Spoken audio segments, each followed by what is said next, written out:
À toutes et à tous, c'est Catch David débrief au SmackDown Live pour l'arrivée du Raw du 16 octobre 2017, donc, qui avait lieu hier soir à Sacramento en Californie, et qui a vu, pour commencer le show, un segment entre Kurt Angle et le Shield, donc le Shield qu'on voit à l'image, bien sûr, qui a interrompu Kurt Angle et qui lui a dit de se casser avant qu'il subisse le même sort que tout le monde, c'est-à-dire qu'il se fasse démonter par le Shield. Donc Roman Reigns et Ambrose et Seth Rollins, bien sûr. Pour rappel, ce soir, on a en main event un match Steel Cage entre Roman Reigns et Braun Strowman. Je ne vais pas spoiler le résultat, bien sûr, parce que je fais pas comme ça. Donc pour le moment, je vois pas. Et il y a eu l'interruption du Miz. Non, si, il y a eu l'interruption du Miz et Kurt Angle a calmé tout le monde. Et au final, il y a un match pour les titres par équipe Euro entre Seth Rollins et Dean Ambrose et Cesaro et Sheamus. Et donc c'est comme ça que ça a ouvert le show. Suite après, c'est moi les gens. On a eu le premier match de la soirée. Donc Apollo Crews, Titus O'Neil et Jason Jordan qui ont battu le club et Elias Samson.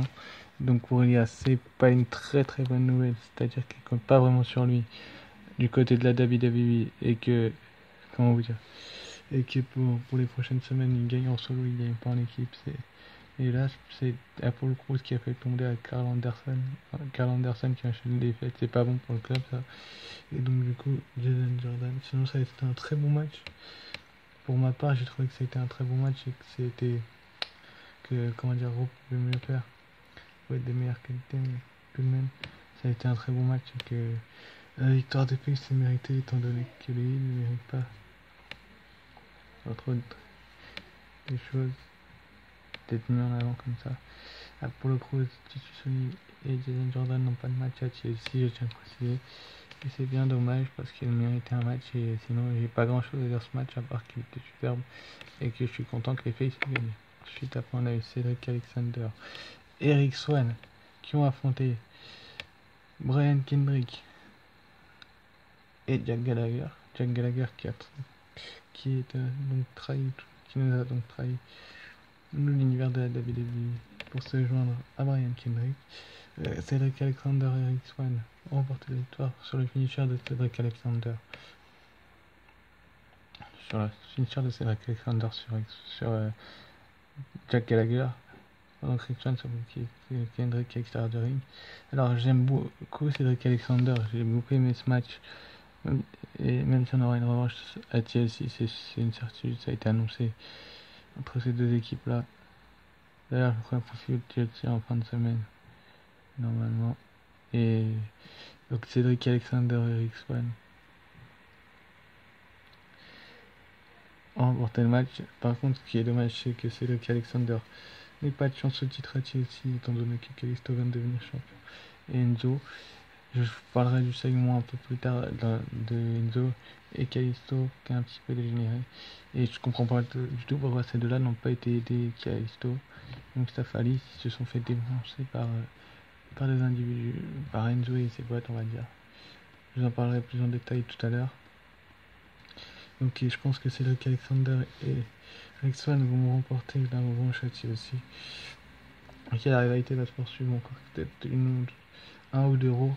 Enfin, après il y a les Survivor Series parce qu'ils vont nous faire des matchs Cruiserweight certainement qui vont mettre le titre en jeu vu qu'il n'y a pas de division Cruiserweight à SmackDown et que c'est bien dommage et je pense que Cedric Alexander devrait avoir un meilleur booking. Ensuite après on a eu le Miz TV avec comme invité Braun Strowman qui s'est vanté du Shield quoi. Le Miz qui s'est vanté que le Shield était... Il avait fait revenir la Shield, je sais pas quoi, d'ailleurs ce sera un match handicap 4-3. D'ailleurs c'est là-dessus que Kurt Angle a débarqué pour montrer que si Braun Strowman gagne ce soir, le Miz aura un 5ème partenaire dans son équipe. Et ce 5ème partenaire sera révélé je vous le révélerai dans le main event donc j'ai été assez déçu du 5ème partenaire d'ailleurs. Braun Strowman mérite autre chose que d'être bien booké à la WWE, enfin que dans ce genre de match là. Tout le monde sait que le Shield va gagner étant donné que c'est le retour en pay-per-view et ensemble. Et je pense vraiment que Roman Reigns et Ambrose cette année vont gagner ce match malgré l'ajout du 5e membre. Et pourquoi? Je vais vous l'expliquer tout simplement, c'est que le Shield est au-dessus du bar, du Miz et de Braun Strowman. Le Shield a détruit Strowman la semaine dernière, a détruit Cesaro et Sheamus, a détruit le Miz, Curtis Axel certes se fait détruire par le Shield l'année dernière semaine, enfin hier dans ce rôle-là, et on ne sait pas s'il sera là-bas derrière, c'est malade. Donc comment vous dire ça? Le Shield va avoir un sacré défi. Et ça va vraiment être un énorme match. Et ce sera le main event de TLC dans un TLC. Et je pense vraiment que l'équipe du Miz va prendre cher. Et voilà quoi. Et sur ce segment, j'ai pas trop aimé. Suite après, on a eu Mickie James et Bayley qui ont battu Alexa Bliss. Et comment ça s'appelle? Et Emma. Donc Mickie James qui aura la possibilité de devenir cette fois championne d'Euro du côté de TLC, a battu Alexa Bliss avec son mid-kick. Qui vous dit que c'est pas un spoiler pour TLC? Moi je crois fort parce que je pense vraiment que Mickie James mérite un 7e règne de championne. Ça fait un moment qu'elle l'attend. Je pense qu'Asuka va devoir attendre de porter Raw sur ses épaules. Et je pense vraiment que Mickie James a tout le talent pour le faire.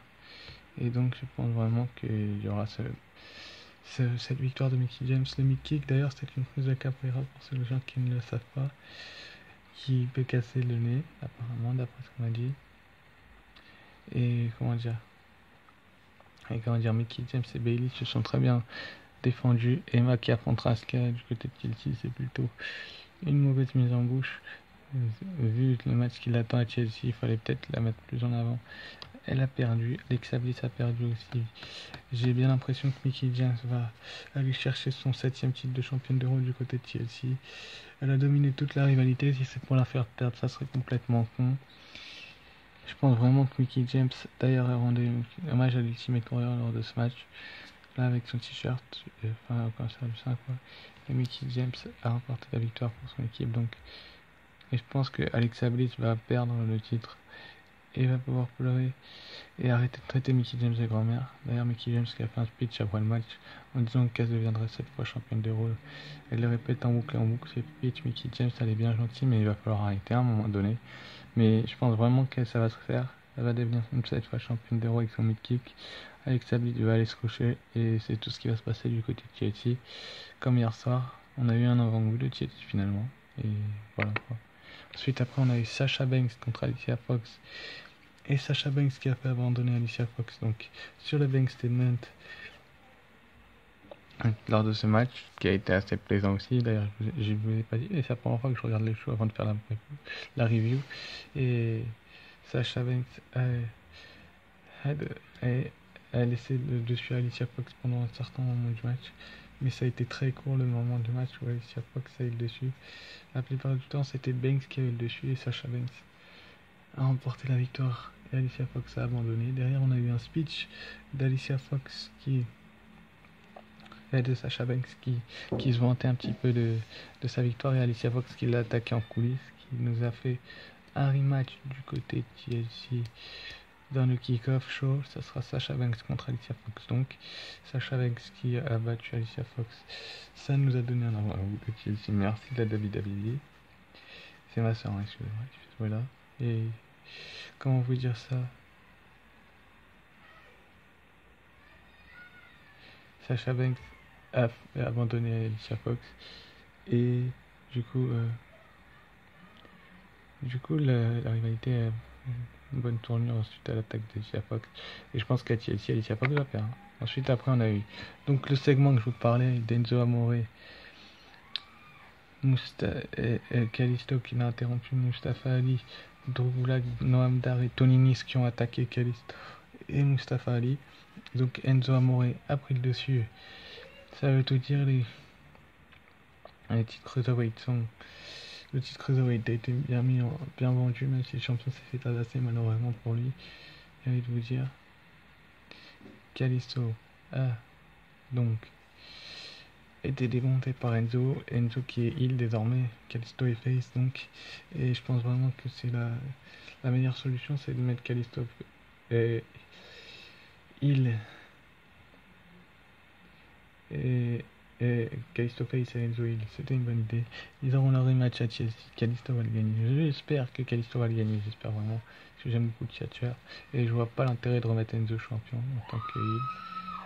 Et du coup, ça a été énorme ce speech et voilà quoi. Ensuite après on a eu Seth Rollins et Dean Ambrose qui ont conservé donc leur titre par équipe contre Sheamus et Cesaro dans un sacré match comme ça a toujours été le cas. Cesaro et Sheamus ont toujours eu des sacrés matchs contre Seth Rollins et Dean Ambrose, donc les deux membres du Shield restent champions par équipe. Ça a tellement dégénéré que je pense que le Miz a regardé ça du coin de l'œil. Malheureusement, Cesaro et Sheamus se sont fait engueuler par Curtis Axel, parce que c'était avant l'attaque. On espère vraiment tous de tout cœur que le Shield va remporter la victoire. Donc je pense vraiment que Seth Rollins et Dean Ambrose vont aider Roman Reigns dans le main event. Ils ont essayé, on sait pas trop s'ils ont réussi. Je vous le donnerai le résultat tout à l'heure. C'est une revue, donc je suis obligé de vous donner le résultat. Rollins et Ambrose. Donc pour TLC et pour leur avenir. On sait tous que le Shield va continuer jusqu'à la fin de l'année, voire en 2018, et je pense vraiment que Seth Rollins et Dean Ambrose ont la meilleure chance d'être les champions par équipe d'Euro. Du côté de SmackDown, c'est Luzo, et d'ailleurs c'est le seul champion face au passage, même si Dean Ambrose est cinglé, et la tenue du Shield d'ailleurs il est rentré de retour au passage, et je félicite le Shield pour leur victoire. Donc Seth Rollins et Dean Ambrose. Ensuite après on a eu un speech de Finn Balor qui disait à Sister Abigail qu'il allait venir en démon. Donc à TLC ça sera le Demon King Finn Balor contre Sister Abigail Bray Wyatt. Ça va tellement être énorme que tout le monde va s'en foutre. Bray Wyatt et Finn Balor. Donc Sister Abigail contre le démon Finn Balor. Ça va être énorme. Je pense vraiment que ce match va être énorme. D'ailleurs, Finn Balor a mis avec son masque de démon à la fin du speech, il a dit run, donc courez. Donc à Sister Abigail de courir, c'est plutôt une bonne idée de lui dire de courir. Étant donné que c'est sa phrase, mais que c'est pas complètement con non plus de lui faire ça. Et donc du coup, c'était avant le main event ce speech et Finn Balor a clairement laissé un message à Sister Abigail en lui disant qu'il viendra en mode démon et qu'il allait lui mettre fin et que Finn Balor allait gagner cette rivalité. Ça tout le monde le sait, je pense que Finn Balor va gagner la rivalité. Ce speech là était juste pour vendre un peu plus la rivalité dans l'absence de Bray Wyatt. Ça c'est confirmé, il l'a pas interrompu pour une fois. Sister Abigail va sans doute perdre contre le démon, ça je le confirme. Ensuite après en main event on a eu Roman Reigns contre Braun Strowman dans un steel cage et on a eu le retour de Kane. Alors pourquoi Kane, mon pote, tu reviens maintenant? Tu es maire d'une ville, gars. Je vois pas l'intérêt de te faire revenir dans une rivalité qui en a pas vraiment l'intérêt, étant donné que le Shield est déjà à 4 contre 3. Et du coup, je vois pas l'intérêt de te faire revenir, Kane, gars. Tout simplement parce que comment ça s'appelle, le Shield, on n'a pas besoin de toi. Ils ont tout simplement pas besoin de toi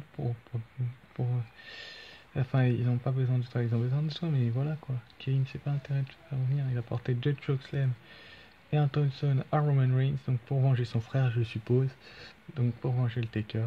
Et Braun Strowman a porté 2 Running Power Slam et il a remporté le match. Et le Miz nous a annoncé que ce sera un 5, comme Kurt Angle l'avait annoncé que ce sera un 5 contre 3, que le 5e partenaire serait Kane. Mais à mon avis, Kane va pas rester longtemps dans l'équipe du Miz parce que, à mon avis, à mon simple avis, je vous donne mon simple avis, il y a des rumeurs qui disent que l'Undertaker va faire son retour à TLC pour s'allier au Shield. Et je pense que si Kane voit son frère s'allier au Shield, il va s'allier aussi. Et donc du coup, ça va devenir un match handicap pour l'équipe du Miz. Et l'équipe du Miz va se faire laminer. Le Shield va remporter le match. Sinon, je suis content de vous avoir fait cette review d'Euro. Je mettrai un 8 sur 10. Sinon, likez, commentez, abonnez-vous. La suite au prochain numéro. 14 minutes.